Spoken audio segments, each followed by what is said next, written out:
Pays de verdure aux portes de la Normandie et du Val-de-Loire, le Perche a été façonné par l'homme et la nature. Ce soir, nous vous faisons découvrir ces paysages bocagers, véritables corridors écologiques. Autre emblème de la région, le cheval percheron.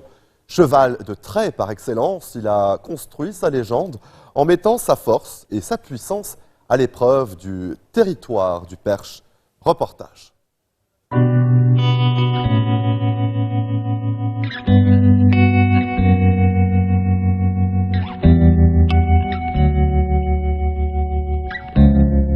On est certain qu'on faisait déjà des trognes il y a plus de 3000 ans, puisqu'on a retrouvé en Angleterre des vestiges de trognes datés au carbone 14, 3400 ans.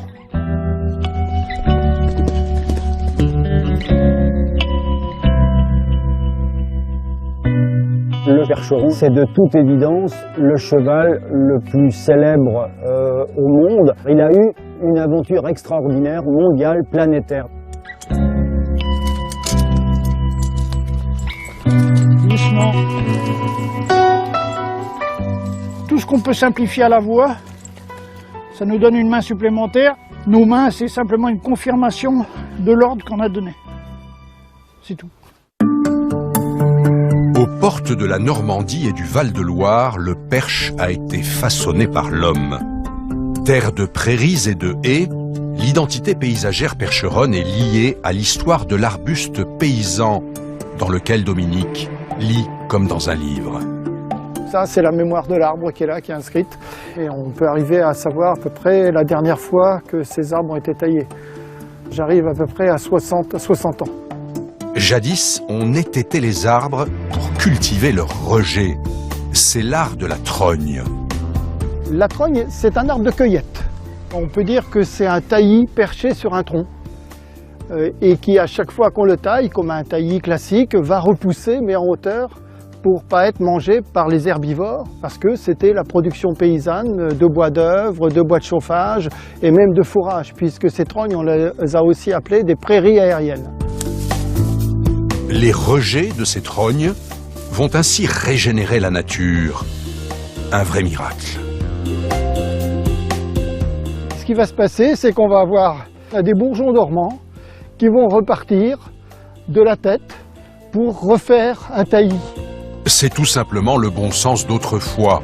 Et la trogne possède aussi d'insoupçonnables vertus pour l'environnement.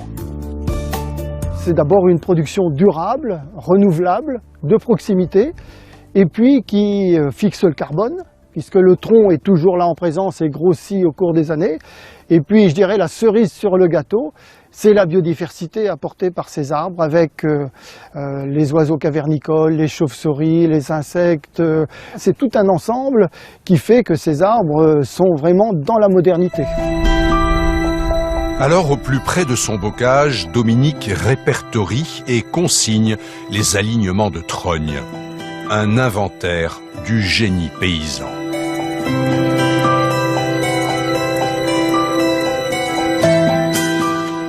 C'est un patrimoine tellement menacé, fragile, et puis ça peut être des paysages entiers qui s'effacent de nos mémoires. Et je pense de consigner, c'est très important, parce que c'est vraiment un patrimoine inouï. L'autre emblème de la région, c'est le percheron.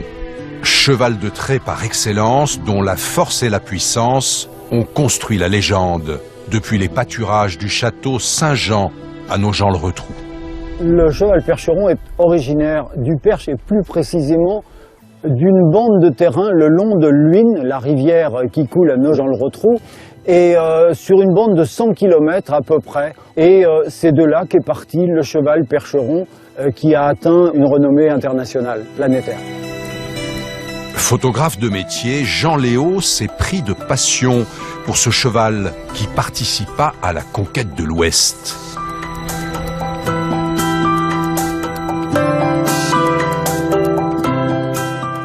Les Américains sont arrivés en très grand nombre dans le Perche pour acheter des chevaux par centaines, puis par milliers. Dans les années 1900, on avait parfois jusqu'à 3000 chevaux qui partaient vers les États-Unis. Donc ça a été la grande épopée du cheval percheron qui est parti en fait peupler les vastes plaines américaines qu'il fallait mettre en culture.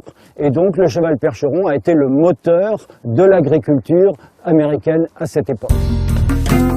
Dans le Perche aujourd'hui, le percheron reprend du service pour la culture maraîchère, comme dans les milieux sensibles. Il n'est pas rare de le retrouver pour le débardage en forêt.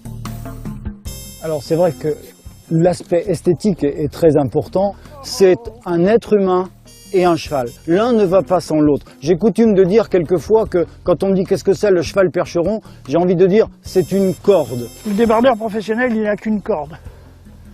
C'est-à-dire qu'il a un anneau central derrière le collier et le cheval, on l'éduque de façon à l'orienter selon les petits trucs qu'on lui donne. Et ça, c'est des codes. Oh oh. Le cheval de trait, la trogne, un héritage toujours bien vivant. Avec cette nature qui a une force de résilience extraordinaire, on est capable de créer des solutions inventées par les paysans parce qu'ils ne pouvaient finalement pas faire autrement. Toutes ces nouvelles utilisations, que ce soit en travaux forestiers ou dans la vigne ou dans l'agriculture, ce sont bien évidemment des gestes qui se sont transmis de génération en génération pendant des siècles. Et la réutilisation du cheval de trait n'est pas un retour vers le passé, mais c'est bien quelque chose qui est entièrement tourné vers l'avenir.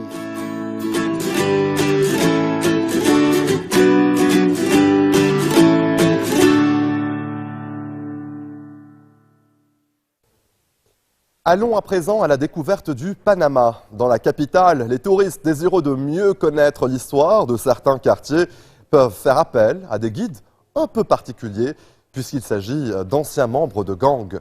Après avoir laissé derrière eux leur passé de criminels, ils sont une poignée à s'être reconvertis.